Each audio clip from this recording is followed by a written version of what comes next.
What is an insolvency preference? A preference is a transaction that has been entered into that places somebody into a better position than they otherwise would have been had the relevant transaction not been entered into in the first place. It's set out in Section 239 of the Insolvency Act 1986 in the case of companies, and Section 340 of the Insolvency Act 1986 in the case of individuals. In order for a preference transaction to arise, there is three strict criteria. The first is that the recipient of the preference has to have been a creditor of the relevant company or individual that granted the transaction.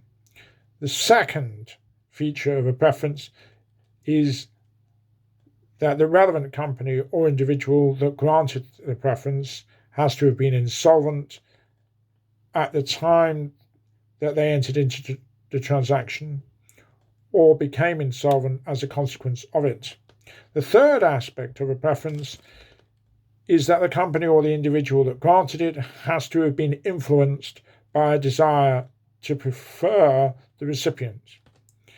In the context of associated or connected parties such as directors of companies, shareholders, or close relatives in some cases of individuals, it is presumed that if they receive a transaction which is deemed to be a preference, that they were the recipient of the same by virtue of the fact that the relevant company or individual was influenced by a desire to prefer them.